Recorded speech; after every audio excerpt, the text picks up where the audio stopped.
The operating theater aboard the Velshan Ascendancy medical cruiser Calmness of Stars was, by any galactic standard, a marvel of precision engineering. Its walls were lined with bioluminescent panels that adjusted light output to match the electromagnetic sensitivity of over 400 known species. Its surgical arms, 12 of them articulated at 17 independent joints, could perform procedures at the micron scale without so much as a tremor. The air inside was filtered to a purity that would have felt sterile even to the most atmosphere-sensitive Keth delegate. Dr. Venera Solis had practiced medicine aboard this vessel for 31 galactic cycles. She had operated on Garethian bone plates, restructured Mirati neural clusters, and once, in a case that became required reading at the Ascendancy Medical Academy, reconstructed the secondary vascular network of a DHL elder using nothing but local tools and improvised polymer threading. She was, by consensus, one of the finest trauma surgeons in the known traverse. She was not prepared for the human. His name, according to the intake manifest, was Sergeant First Class Darian Cole, United Earth Defense Forces, 3rd Expeditionary Division. He had been recovered from a debris field near the Oran Corridor, the result of a catastrophic hull breach during what both Earth and Ascendancy diplomatic records now quietly referred to as the Boundary Incident. He had been in hard vacuum for approximately 11 minutes before retrieval. His suit had partially sealed the breach. Partially. The medical team had assessed him on intake as critical, likely non-viable. That assessment had been entered into the system by a junior medic who had never seen a human before and had based his evaluation almost entirely on what the suit's external biosensors showed. Core temperature 28.2 degrees Celsius, blood pressure unmeasurable, 3 confirmed rib fractures, and soft tissue damage across approximately 40% of the upper body. Dr. Solis had reviewed that assessment, looked at the sensor readings herself and made a different call. "He's alive," she said simply, pulling on her sterile membrane gloves. "The probability is," began her assistant, a young Veth named Ori. "I'm aware of the probability. Prep the table." What followed over the next 6 hours was, by Venera's own later admission, the most confusing surgery of my career. Not because the patient was uncooperative, he was unconscious, which at least simplified that particular variable. Not because the damage was unusually severe, she had seen worse, technically. But because nothing about his physiology followed the models. The Ascendancy had received biological data on humans approximately 9 years prior, during the initial first contact exchange. That data was, as was standard practice, incorporated into the medical database. Organ placement, approximate tissue density, known allergens, recommended analgesic compounds. All catalogued. All available. All apparently incomplete. The first surprise was the connective tissue. When Solis made her initial incision to access the damaged intercostal muscles along his left side, she expected to find something approximating the layered structure described in the database. What she found instead was denser. Significantly denser. Not in a pathological sense. The tissue wasn't scarred or calcified. It was simply more fibrous. More interconnected. The kind of structural integration she typically associated with load-bearing species 2 to 3 times the human's physical mass. She paused. Made a note in her surgical log. The second surprise came when she attempted to assess the extent of muscle damage using the standard tissue viability probe. The probe was calibrated for known species. It delivered a minor electrical impulse and measured the tissue's response to determine which cells were still viable and which had died. In most species, the line between viable and non-viable was relatively clean. You saw it clearly on the readout, green for living tissue, red for necrotic. With Cole, the readout looked like a weather map in the middle of a storm. There were pockets of what should have been dead tissue, oxygen-deprived, trauma-damaged, technically past the point of recovery by standard metabolic models, that were still registering faint electrical activity. Not strong, but present. Like signals from a lighthouse in fog. "That shouldn't be possible," Ori said, looking over her shoulder. "No," Venera agreed. "It shouldn't." She kept working. Because whatever the physiology was doing, it was doing it in service of keeping this creature alive, and that meant her job was to assist, not to override. The third surprise, the one that would eventually make its way into a published Ascendancy medical journal under the deliberately understated title, Anomalous Recovery Patterns in Human Soft Tissue, came 3 hours into the procedure, when she was attempting to repair the most severely damaged muscle group, the left latissimus dorsi, which had been partially shredded by a secondary pressure wave from the hull breach. Standard protocol for this level of damage in a species with comparable biology would have been debridement and scaffolding, essentially removing the damaged tissue, installing a biological support structure, and allowing surrounding healthy cells to gradually repopulate the area. A slow process. Months of recovery. Significant permanent reduction in function depending on how much tissue was lost. She began the debridement. Standard tool. Standard technique. Except the tissue wouldn't come away cleanly. Not because it was attached unusually, the surgical arm sensors would have flagged adhesion anomalies immediately. It was something subtler than that. The tissue at the margins of the damage zone, the tissue that was, by every measurable indicator, dead or dying, appeared to be actively contracting, pulling inward, as if it knew something was being removed from its neighboring region and was attempting to compensate. Venera set down her instrument. She looked at her patient, this unconscious, technically should be dead human strapped carefully to her surgical table, and she felt something she hadn't felt in 31 years of practice. She felt uncertain. Ori, she said quietly, pull every piece of human biological literature we have in the database. Everything from the first contact exchange. Everything cross-referenced in the Traverse archive. That's going to take some time to compile. Then start now. She picked up her instrument again. Because I'm going to finish this surgery, and when I do, I'm going to need to understand what I just operated on. The surgical log she kept that night would later be read by 12 separate medical research teams across the Ascendancy. Not because of the surgery itself. Cole survived, recovered, and was eventually returned to Earth via diplomatic escort, which was itself a minor political event. But because of the 3 words Venera Solis, 31-year veteran of galactic medicine, wrote at the end of her log entry that evening. 3 words that no Ascendancy physician had written about any species in recorded history. I was wrong. Not about the surgery. About the models. About what she thought she knew. About what humans were. Recovery Room 7 aboard the Calmness of Stars was designed for post-operative patients who required monitoring but not intensive intervention, a middle ground between the surgical theater and the general ward. Its atmospheric controls were flexible. Its monitoring equipment was the best the Ascendancy manufactured. Its walls were a soft, neutral gray that the ship's designers had determined through extensive research was the least likely color to cause psychological distress in patients across 47 known species.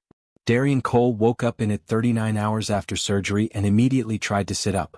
The restraint field, standard protocol for post-operative patients during initial recovery, more for their own safety than anything else, activated automatically, providing gentle resistance. Not painful. Simply firm. Cole stopped. Assessed. His eyes moved methodically around the room. Ceiling, walls, monitoring equipment, the faint blue glow of the atmospheric processor in the corner. He looked at his left arm, which was wrapped in a biofilm dressing from shoulder to lower ribcage.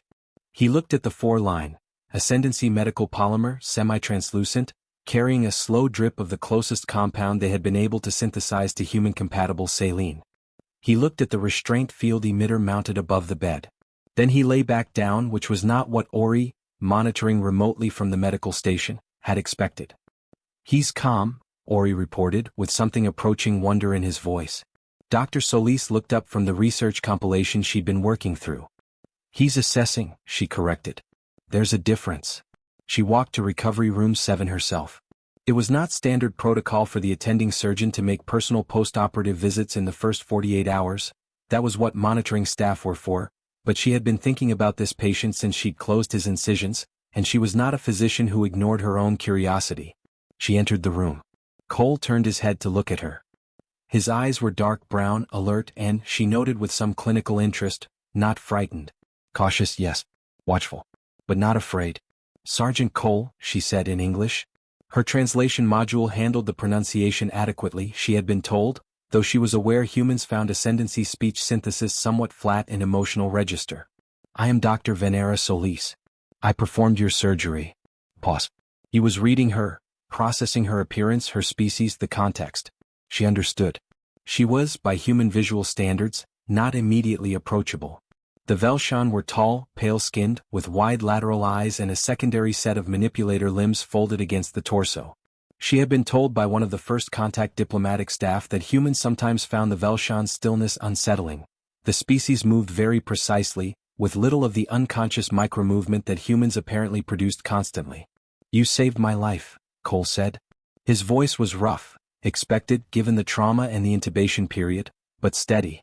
I assisted your recovery, she said carefully. I'm not certain I can take full credit for saving your life. Your physiology did a significant amount of that work independently. Something shifted in his expression. Not surprise exactly. More like recognition. The tissue, he said. She blinked, the Velshan equivalent of a raised eyebrow. You're familiar with what occurred? Not specifically. But I've had surgeries before. He paused. Human surgeons sometimes have similar reactions. Venera pulled a chair to his bedside and sat, an act that, in Velshan medical culture, signaled extended professional consultation rather than routine check-in. Ori, watching remotely, made a note of it. Your muscle tissue, she said, demonstrated a recovery pattern I have not previously encountered. The damage to your left latissimus dorsi was, by standard assessment, beyond viable repair. We expected to scaffold and allow partial regrowth over several months. Instead, during the procedure itself, I observed active contraction at the damage margins. The tissue was, functionally, attempting to pull together before I had completed debridement. Cole was quiet for a moment. Did it work? Preliminary assessments suggest your functional recovery will significantly exceed what the initial damage profile indicated was possible. I want to conduct further evaluation before I give you specific projections. She paused. But yes, in general terms, it appears to be working. He was quiet again. Not the silence of confusion. The silence of someone processing information they already partially understood, fitting new data into an existing framework. Can I ask you something? He said. Of course. What were you expecting to find? When you opened me up, what did your database tell you I was? It was a precise question. The kind of question she thought that came from a mind accustomed to operational briefings, to understanding not just what happened, but what the gap was between expectation and reality. The database described human musculature as broadly analogous to several midmass species in the Traverse, she said. Significant variation in individual fitness levels. Moderate tissue density. Comparable healing rates to Mirati biology, which was our closest reference point. She folded her primary hands in her lap. It described a functional, capable species with no extraordinary biological characteristics. And what did you find instead? She considered how to answer that. She was a scientist. She was careful with language. She did not want to overstate. I found, she said finally, that your biology appears to have been shaped by conditions that your database entry did not adequately convey. The tissue density. The redundancy in your connective architecture. The apparent capacity for your cells to maintain partial function under conditions that would represent complete failure in comparable species. She paused. I found that the model was incomplete. Cole looked at the ceiling for a moment. Then he said something she would quote in her research paper, in a footnote that her editor initially suggested removing for being too informal before she insisted it stay. He said, "We spent a long time on a hard planet." She didn't respond immediately. She was thinking about what that meant, not just as a biological statement but as an explanation. A species shaped by its origin. Compressed. Stress-tested. Built, over millions of years of unrecorded and unwitnessed evolutionary pressure, to fail gracefully rather than fail completely. Yes, she said. I think you did. The rehabilitation protocol she developed over the following week for Cole's recovery was, by necessity, largely improvised. The standard ascendancy postoperative muscle repair program was calibrated for species whose tissue responded predictably to electrical stimulation, passive movement therapy, and targeted nutritional supplementation. With Cole, each of those elements required adjustment. The electrical stimulation, for instance, needed to be run at nearly double the standard intensity before his tissue showed the same recruitment response they expected from a comparably sized patient. Not because he was damaged. His pain response to the stimulation was completely normal, which meant the nerve pathways were intact. The tissue simply required a stronger signal before it committed to a response. As if it had learned, over a very long time, not to react to small stresses. To wait and see if the stress resolved on its own before expending energy to address it. She ran the stimulation protocol 3 times before she understood what she was looking at. His muscles had a threshold. A set point below which they essentially ignored input and above which they engaged fully. It was not a pathological response. It was, she came to believe, an adaptive one. A body that learned not to waste resources on manageable challenges, so that when unmanageable ones arrived, the reserves were intact.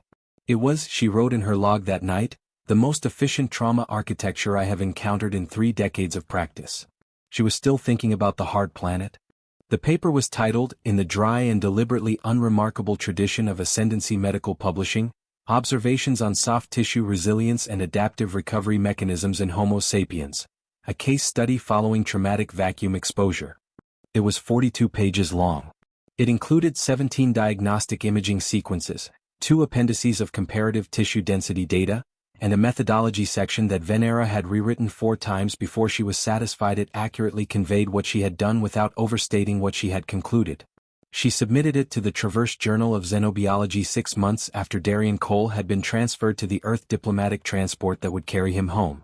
It was accepted within 2 weeks, unusually fast for a journal with the TJX's reputation for exhaustive peer review. The editor's note attached to the acceptance letter stated, with the restrained enthusiasm of someone trying to appear professionally composed, that the paper represented a significant contribution to the field, and that several of the reviewers had independently flagged it as among the most consequential submissions received in recent memory. The galactic scientific community's response was, in some ways, exactly what Venera had anticipated. In other ways it was not. What she had anticipated, rigorous challenge. Other xenobiologists questioning her methodology, her sample size, one patient, which was an obvious limitation she had addressed explicitly in the paper, her interpretation of the tissue viability data. She had expected to spend the next 2 years defending her findings at conferences and in correspondence with colleagues who would reasonably want to be persuaded before updating their models of human biology. What she had not anticipated, the speed. Within 3 months of publication, 6 independent research teams had submitted follow-up papers building on her findings. 2 of them had managed, through separate diplomatic channels, to obtain consent from human volunteers for expanded biological sampling. Nothing invasive, the diplomatic offices had been clear about that, and the humans themselves had been very specific about what they would and would not agree to. But basic measurements, tissue density assessments, comparative strength-to-mass ratios, cardiovascular load testing. The results, aggregated across dozens of individual subjects rather than one, were consistent with what Venera had found in Cole. Not outliers. Not exceptional individuals. Standard human adults in ordinary physical condition, demonstrating biological characteristics that, when measured against the Ascendancy's database of comparable species, placed them in a category that the database didn't have a clean label for. Dr. Parath Yuval of the Keth Institute of Biological Sciences, who was one of the more respected xenobiologists in the Traverse and who had, initially, written a sharply skeptical response to Venera's paper, published his own findings 8 months later. His paper was titled, Corroborating Evidence for Anomalous Resilience Markers in the Human Musculoskeletal System. It was 49 pages long and included a single line in the conclusion that received more attention than the rest of the paper combined. The author wishes to note that the characterization of human biology as comparable to mid-mass Traverse species in the current first contact database should be considered provisional and potentially significant in its understatement. Potentially significant in its understatement became, within approximately 2 galactic weeks, a phrase that circulated through academic circles with the velocity of something that had been waiting to be said. The problem, if it could be called that, was the first contact database itself. The database was not, technically, a scientific document. It was a diplomatic and operational resource, compiled during the initial first contact exchange process and intended to give Ascendancy personnel, medical staff, diplomatic liaisons, trade representatives, anyone who might encounter members of a newly contacted species, basic working knowledge. It was thorough by design. It was also, by necessity, a first pass. It was compiled from initial biological exchange data, which represented what humanity had chosen to share about itself at a point when they were new to galactic contact and still, understandably, somewhat cautious about what information they distributed to species they had known for less than a decade. What that meant, as the research community was now beginning to document with increasing clarity, was that the database's human entry described humans largely as humans had presented themselves at first contact, as a functional, moderately capable, diplomatically cautious species that was interested in peaceful exchange and did not wish to be seen as threatening. It did not describe, because the humans had not, at that point, offered the information and the Ascendancy had not, at that point, known to ask, what had made them that way. It did not describe the planet. Earth's geological and evolutionary history had not been a significant part of the first contact exchange. Why would it have been? The exchange focused on biology, language, technology, social structure. The specifics of a planet's history were considered context, not data.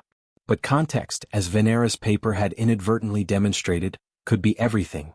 3 separate research groups submitted requests to the Ascendancy's diplomatic office for access to Earth's geological and evolutionary archive, publicly available information on humanity's homeworld.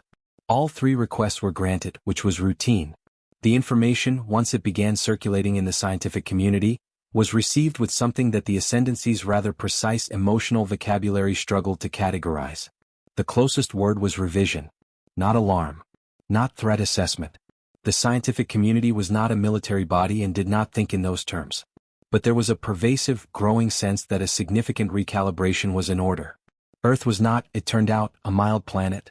It was not, by any objective measure, among the more hospitable environments that galactic survey records documented as having produced sapient life.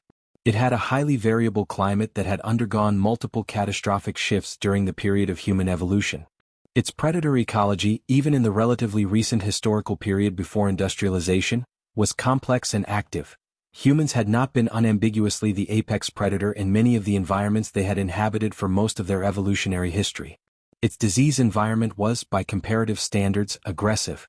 Its geological activity, tectonic, volcanic, atmospheric, was well above average for a life-bearing world. Dr. Yuval, in a lecture delivered to the Keth Institute 6 months after his corroborating paper, put it more plainly than the published literature had managed. We received biological data on humans and read it as though they were a standard product of a standard environment, he said. We compared them to species we knew, mid-mass, moderate resilient species from stable worlds with uncomplicated evolutionary histories. The comparison was not wrong exactly. Humans do fit within that general category in many superficial respects. But the variance from the mean, the density, the redundancy, the recovery patterns, those are not individual variation. They're population-wide signals. And population-wide signals mean selection pressure. Consistent, long-term, severe selection pressure. He paused. We assessed their biology without understanding what made it. That was our error. The paper that followed that lecture, Evolutionary Ecology of Homo sapiens and its Implications for Xenobiological Classification, was co-authored by 11 researchers across 4 separate institutions and ran to over 200 pages. It was, in the history of ascendancy xenobiology, the fastest a foundational reassessment had ever moved from initial observation to formal publication. Back on Earth, the United Earth Defense Forces Medical Research Division received a translated copy of Venera's original paper 11 months after its publication, forwarded through diplomatic channels with a brief cover note from the Ascendancy Liaison Office. The division's chief medical officer read it, read the key findings, and forwarded it to 3 colleagues with a single line of commentary. Looks like someone finally checked the specs. The briefing room on the UEDF's Orbital Command Platform Perseverance was not designed for comfort. It was designed for clarity, clean sightlines to the display wall, adequate seating for a working group of 30, and acoustic panels that eliminated the ambient hum of the station's environmental systems without making the room feel unnaturally quiet. The light was the flat, functional white of a room that had decided it existed for one purpose. Commander Tara Nascimento, Joint Intelligence and Medical Liaison, stood at the front of that room in front of a display that showed a translated graph from Dr. Yuval's corroborating paper, and she was picking her words with care. What the Ascendancy's medical research community has published, she said, is not a threat assessment. It is not a military document. It is a series of xenobiology papers written by scientists who are trying to understand why one of their surgeons found a human patient confusing. She looked at the faces around the room, a mixture of senior officers, defense science advisors, and 2 representatives from the diplomatic corps who looked like they'd rather be somewhere else. I want to be clear about that framing before we go any further because how we respond to this matters. She clicked to the next slide. Tissue density comparison. Human musculature against 3 ascendancy comparable species, measured in standardized units. What those papers document, in aggregate, is that our public biological data, what we shared at first contact, was accurate. It was not, however, complete. Not because we deliberately withheld anything sensitive, but because we shared what we thought was relevant, and they assessed it against models built from species that didn't come from a place like Earth. She let that sit for a moment. The Ascendancy's current scientific consensus is moving toward a formal reclassification of human physiological resilience. They're not raising alarm bells about it. They're updating their textbooks. She clicked again. But we need to think about what this means operationally. Not because the Ascendancy is a threat. They're not, at present, and everything in their conduct since first contact has been consistent with genuine interest in peaceful exchange. But because the way we're understood biologically shapes the way we're understood strategically. And right now, we're being understood differently than we were 9 years ago. The defense science advisor to her left, Dr. Marcus Hollenbeck, who had been a human physiologist before he'd become a policy expert, raised a hand slightly. "What's the specific delta?" he asked. "What's the practical gap between how they modeled us before the Cole case and how they're modeling us now?" Nascimento nodded. She'd been waiting for that question because it was the right one. Before, human physical capability assessed as within normal range for mid-mass species, moderate resilience, standard recovery timelines. After, active research underway to establish new baseline metrics. Their preliminary numbers, still being refined, put average human tissue density approximately 40% above the Mirati reference species, which was their previous benchmark for comparison. Recovery speed after acute trauma is currently being assessed at somewhere between 2 and 4 times the predicted rate based on initial models, depending on injury type. She paused. And those numbers are from healthy, non-elite human volunteers. Not military personnel. Not athletes. Random sample. The room was quiet in the way that rooms get when information is being absorbed rather than reacted to. "What's the diplomatic play?" asked the senior diplomatic corps representative, a woman named Keyes who had been part of the first contact exchange team 9 years ago and who had since become one of the most experienced human voices in ascendancy relations. "That's partly why you're here," Nascimento said. "Because the question isn't whether to respond. The scientific literature is public. The ascendancy research community doesn't need our permission to study what Venera published, and they're not asking for it. The question is whether we engage proactively, whether we choose to be part of the conversation about what these findings mean, or whether we observe." "Engaging proactively means contributing data," Keyes said. "Yes. And contributing data means making decisions about what we want them to know, in what context, presented how." Keyes folded her hands on the table. "That's not a scientific question. That's a strategic one. Which is why we're having this meeting," Nascimento agreed. What followed was 3 hours of careful, sometimes blunt, occasionally tense discussion about the intersection of biology, information, and power in a context that humanity had been navigating for less than a decade and that had no real historical precedent to draw from. First contact protocols had guidelines for technology exchange, trade, diplomatic conduct, and conflict resolution. They did not have explicit guidelines for what to do when the other side's scientists discovered that your species was physically more robust than your initial data suggested. The conclusion they reached, recorded in a summary document that was classified at a moderate level, not because it was sensitive in a military sense but because it was still a work in progress, was essentially pragmatic. Humanity would not attempt to control the scientific narrative, because that was both impossible and likely counterproductive. What it would do was engage with the ascendancy medical research community through official diplomatic channels, offer to formalize the exchange of biological data on a more complete basis, and ensure that any further information shared was accompanied by context. The evolutionary history, the geological record, the actual conditions that had produced what the scientists were now measuring. "The last thing we want," Nascimento said in her closing summary, "is for our biology to be understood in isolation from where it came from. The numbers without the context look like a capability profile. The numbers with the context are a story. And stories are easier to have conversations about." She looked at the slide still displayed on the wall, the tissue density comparison, the bars that extended measurably past the reference species. "We came from a hard place," she said. "That's not a secret. It's not a weapon. It's just true. The question is how we make sure that Traverse understands that when they look at this data, they're seeing the product of a difficult planet, not a threat in progress." Sergeant First Class Darian Cole, who had by this point been home for 8 months and was working through physical therapy at a rehabilitation center in Colorado, did not attend this briefing. He did not hold a clearance level that would have included him in it. He had, in fact, largely moved past the experience of his surgery. It was one of the stranger things that had happened to him in a career that contained several candidates for that designation, but he was a practical person and he had other concerns. His physical therapist, a former athletic trainer named Joan who had initially been assigned to him through the standard military rehabilitation program, had by this point asked him 3 separate times, once professionally, twice out of what seemed like genuine personal curiosity, whether she could review his imaging. "Your progression rate," she said at his 14-week assessment, "is outside the normal distribution for this type of injury. I'd like to understand it better." Cole had looked at her for a moment. I had a good surgeon, he said. Joan had nodded, written a note, and said nothing further about it. But she did request the imaging. And she did write, 6 months later, a short report for the Rehabilitation Division's internal journal. The title was Accelerated Functional Recovery Following Traumatic Muscle Injury, a Case Study. It was the third paper written about the same patient by the third physician who had found him confusing. None of the three had communicated with each other. They had simply, independently, encountered the same data and arrived at the same place. This warrants further examination. There is a concept in ascendancy diplomatic theory, translated imprecisely into English as the cartographer's error, that refers to the gap between how a civilization presents itself at first contact and what it actually is. Every species, the theory holds, maps itself conservatively at first meeting. You do not show a stranger your full house before you have some sense of whether they are trustworthy. You show them the entrance hall. The cartographer's error is not deception. It is caution. And it is universal.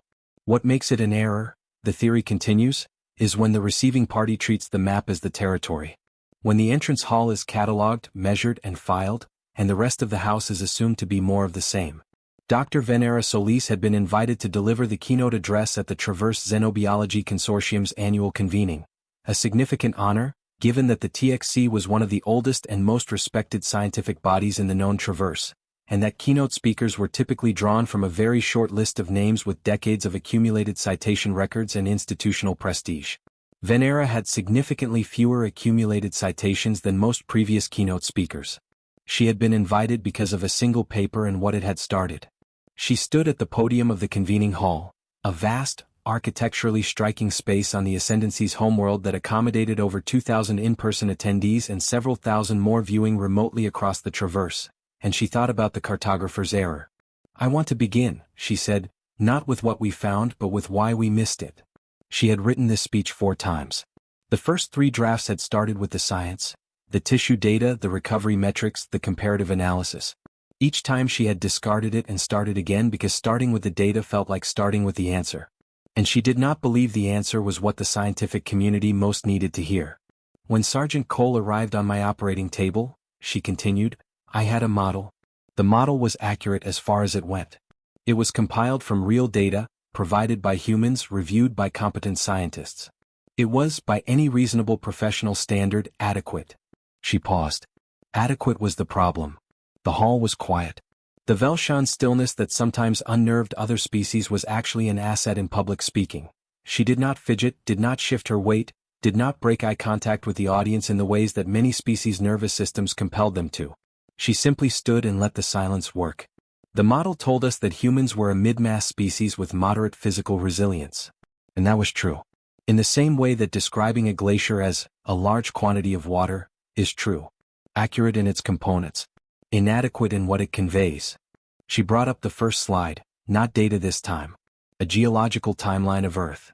What the model did not tell us was that the humans who provided us with that biological data were the product of approximately 4 million years of continuous evolutionary pressure on a planet that, by any galactic standard, we would classify as physiologically demanding.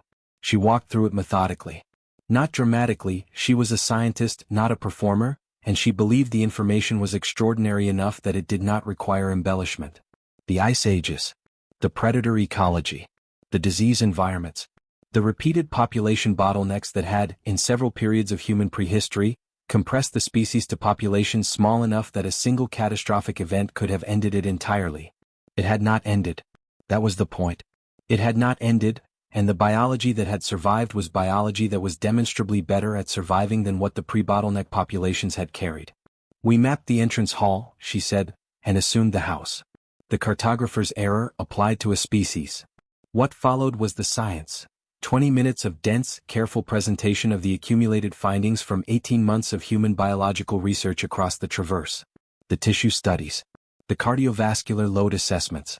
The recovery data. The comparative analysis against 67 other species in the database, which had established that humans occupied a range of physiological resilience that the database's existing classification system genuinely didn't have a clean category for.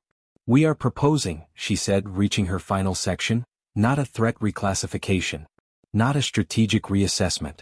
Those are conversations for different rooms and different professionals.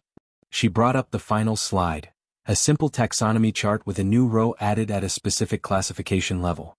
We are proposing a scientific reclassification. The current model is wrong. Not wrong in its malice, there was no malice. Wrong in its incompleteness. And it is the obligation of science to correct incomplete models when evidence emerges. The new category was labeled, in the spare technical language of ascendancy biological taxonomy, Class 4 resilience, variable stress adaptation. No species in the existing database carried that classification. It was new. Created specifically because the existing system lacked the precision to describe what the data showed. Humans are not uniquely powerful, Venera said, and she was careful with this. She had debated this line in the speech for a long time. They are not extraordinary in ways that should concern anyone. What they are is precisely adapted to conditions that their own planet imposed on them over millions of years. And we, the Traverse, the Ascendancy, the broader galactic community, made the error of evaluating their biology without understanding the context that produced it. She set down her notes. The correction is not alarming. It is clarifying. She looked at the audience. We now know more accurately than before what humans are.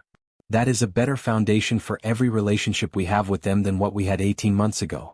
And the scientific community should be grateful, as I am grateful, that a routine surgery on one soldier in one operating room on one medical cruiser gave us the information we needed to update the map. The reception afterward was, by Ascendancy social standards, enthusiastic. 14 separate researchers approached her with questions or collaboration proposals. A delegation from the Keth Institute invited her to give a condensed version of the address at their own institutional conference. 3 journalists from the Traverse's major scientific media outlets requested interviews. She granted the interviews, answered the questions, accepted the Keth invitation. And she thought, on the transport back to the calmness of stars that evening, about Sergeant Cole. About the 3 words she had written at the end of her surgical log. About a species that had spent 4 million years being tested by something it couldn't negotiate with. And she thought, not as a scientist, as something older than science. I wonder if they know what they are. The meeting between Dr. Yusuf Abra, director of the Earth Diplomatic Science Office, and Ambassador Reina Castillo took place in a small conference room in the EDSO's Brussels headquarters on a Tuesday morning in late autumn. The rain was coming down in the kind of steady gray sheets that Brussels specialized in, and the room's narrow windows reduced the city outside to a soft blur of movement and light. Abra had requested the meeting. Castillo had cleared her afternoon for it, which was not something she did lightly. She was one of the most senior human figures in ascendancy relations, and her calendar was not a document that accommodated flexibility easily. She read the meaning of that clearly. He wouldn't have asked for a cleared afternoon if it wasn't significant. The consortium address is being published in full tomorrow, Abra said, setting a tablet on the table. Dr. Solis's keynote. Along with the full text of the Class 4 proposal and the supporting research compilation. 47 papers, 18 months of work by research teams across the Traverse. Publicly available. Castillo nodded. She had already read a pre-publication summary. And the reaction? Measured. The Ascendancy's diplomatic office has been careful. There's been no formal government statement on the biological reclassification. It's been framed deliberately and correctly as a scientific matter. But you and I both know that the line between scientific matter and strategic consideration is thin enough to read through. He pulled up a display. We've had 18 separate inquiries from non-ascendancy civilizations in the Traverse since the Cole paper was first published. All framed as academic interest. Most of them are exactly that. Some of them may not be. What are they asking? Variations on the same question.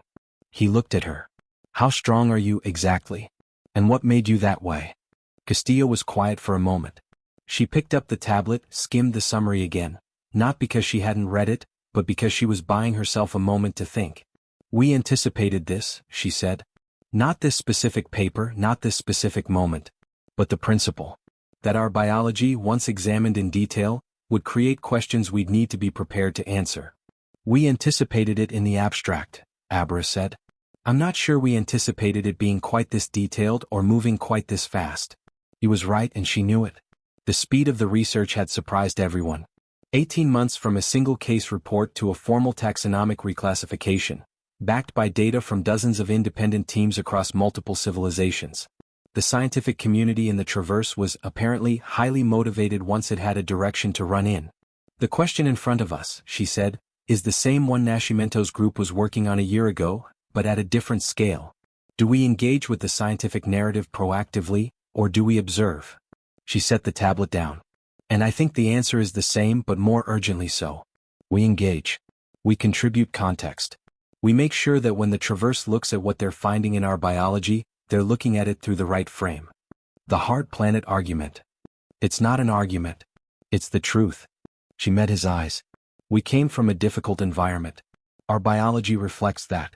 That's not a threat, it's an explanation. And the difference between humanity is a threat, and humanity survived a hard planet, is entirely a question of whether we help tell our own story. The decision that followed was not a single decision. It was a series of smaller ones, made over the following months by people in rooms like this one, careful, deliberate people who understood that the relationship between information and perception was not something you could leave to chance. The Earth Diplomatic Science Office formalized a biological context exchange program with the Ascendancy, providing access to Earth's complete geological and evolutionary archive, not as a diplomatic gesture, but as a scientific resource, offered in the spirit of the same openness that had characterized the best moments of first contact. The program also included a small team of human scientists who would participate directly in Traverse research initiatives studying human biology, ensuring that the people doing the research had ready access to researchers who understood the subject from the inside. The framing was consistent and deliberate. We would like to help you understand us accurately. Not we would like to correct a misconception. Not we are not what you might think. Simply, accurate understanding is in everyone's interest, and we would like to contribute to it. The response from the Ascendancy scientific community was genuinely enthusiastic. Researchers who had been working from incomplete data and who had spent 18 months filling in gaps through inference now had direct access to source material. The first joint research session, a 2-week workshop held on a neutral station in the Oran Corridor, the same region of space where the boundary incident had occurred, was described by all participants as productive in the official summary and as one of the best research experiences of my career, by Dr. Yuval in a private correspondence that was later, with his permission, cited in a profile piece about the exchange program. Darian Cole was not part of any of this. He had completed his physical rehabilitation. He had returned to active duty. He had been assigned to a posting on Earth's second orbital defense platform, which was not a frontline assignment but was not a desk job either, and which suited him. He was, by all accounts, recovered, not just recovered but, according to his latest fitness assessment, performing at a level that his pre-incident assessment suggested should have been beyond his post-injury ceiling. His physical therapist Joan had noted this in the follow-up report she'd filed 6 months after his discharge from the rehabilitation program. She had written, in the clinical language appropriate to the document, that his functional outcomes significantly exceeded the predicted recovery trajectory, and recommended him for inclusion in a longer-term monitoring study. He had declined, politely but firmly, on the grounds that he had places to be. He had been told, through the informal network of colleagues and communications that connected the defense community, that there were papers about him. He had not read them. He understood, in general terms, what they said, and he had no strong feelings about it in either direction. He was a soldier. He had been hurt. A doctor had fixed him. That was the story as he experienced it. The rest was someone else's work. 2 years after Dr. Venera Solis published Observations on Soft Tissue Resilience and Adaptive Recovery Mechanisms in Homo sapiens, the Traverse Xenobiology Consortium released its updated species classification compendium. It was the first comprehensive update to the compendium in 40 years, and it had been in preparation for several of those years across multiple research initiatives that had nothing to do with humans. But humans were the most significant change in it. The Class 4 Resilience, Variable Stress Adaptation designation was formally ratified. It appeared in the taxonomy with appropriate rigor, definitions, measurement criteria, reference data drawn from the 18 months of research across 47 papers, all properly cited. The compendium's introduction noted, in the precise language of institutional documents, that the addition of Class 4 represents the first major expansion of resilience taxonomy since the initial framework was established, and reflects the consortium's commitment to updating classification systems as new evidence warrants. What it did not say in the official document was what it had taken to get there. What it did not capture was the surgery. The operating room. The surgeon who stopped in the middle of a procedure and wrote 3 words in her log. Those stories lived in other places. In the published papers, in the conference addresses, in the small number of profiles and retrospectives that the scientific press had produced about the humans in the Traverse story as it unfolded. They were accessible. They were part of the record. They simply weren't in the compendium, which was a technical document and not a narrative one. Venera Solis was at the consortium's convening when the updated compendium was formally released. She was not at the podium for that particular moment. She was in the audience, seated toward the middle of the hall, next to Dr. Yuval, who had become, over 2 years of correspondence and collaboration, something that the Velshan would describe as a respected colleague and that most other species would describe as a friend. When the ratification was announced and the hall responded with the consortium's traditional low, resonant acknowledgement sound, Yuval turned to her and said something quietly. "You started this," he said. She thought about that for a moment. "Sergeant Cole started it," she said. "I just noticed." Which was true as far as it went. And also, like all true things, incomplete. What the 2 years of research had established, in aggregate, was a picture more nuanced and more interesting than any single paper had captured. It was not, in the end, simply that humans were physically robust. Robustness was one component of a larger pattern. The pattern was this: human biology was not optimized for peak performance in ideal conditions. It was optimized, if that word could be applied to something as complex and unpredictable as evolution, for continued function in degraded conditions. The distinction was significant. Most species whose biology the ascendancy had catalogued showed a relatively steep performance curve. Very capable within their normal operational parameters, dropping off sharply when conditions moved outside that range. Stress responses existed, but they were designed to be temporary. The body would mobilize emergency resources, sustain function through the crisis, and then require significant recovery time before returning to normal capacity. Humans showed a flatter curve. Less impressive at the absolute peak, but more resistant to degradation. The point at which their functional capacity began to meaningfully decline under stress was, across virtually every measured parameter, set significantly further out than comparable species. They did not have more to give at their best. They had more left at their worst. The difference between a sprinter and an endurance athlete, one of the human scientists participating in the joint research program had said, in a workshop discussion that was later quoted in 3 separate papers. "We're not built to go faster than anything else. We're built to still be going when other things have stopped." That framing, modest, precise, not boastful, had become something of an informal summary of what the research community had found. It captured the data without overstating it. And it avoided the mistake that the early, less careful popular coverage of Venera's paper had made, treating the findings as evidence that humans were somehow exceptional in a way that implied superiority. They weren't superior. They were specifically adapted. There was a difference and it mattered. Species from stable worlds with consistent environments had their own advantages. Their biology wasn't under the same pressure to build in redundancy and reserve capacity, it was free to optimize in other directions. Cognitive architecture, sensory range, metabolic efficiency. The traverse was full of species that outperformed humans dramatically in specific domains. What made the human case interesting, scientifically, diplomatically, philosophically, was not that they exceeded their neighbors in some overall ranking. It was that their biology had been shaped by conditions their neighbors hadn't experienced, and that the result was a physiological profile that the existing models hadn't been built to expect. The map and the territory. The entrance hall and the rest of the house. Dr. Venera Solis returned to the calmness of stars 6 weeks after the consortium convening, carrying a formal research commendation from the TXC and a speaking invitation from the Keth Institute that would require her to take a 6-month leave of absence if she accepted it. She was considering the invitation seriously. It was a significant honor. It would also mean 6 months away from surgery, which was less straightforward than it might have seemed. She was a physician first. The research had grown from that, not replaced it. She sat in her office on the evening of her return and looked at the surgical log from 2 years ago, still in the archive, still accessible. She didn't open it. She knew what it said. She thought about the conversation she'd had with Cole in the recovery room. "We spent a long time on a hard planet." She thought about the 47 papers, the compendium, the formal classification, the joint research program, the diplomatic offices and the workshops and the carefully worded press releases. All of it. From one surgery. From one soldier who should, by the model she'd been working from, not have survived the way he had. She thought about the cartographer's error. About maps and territories.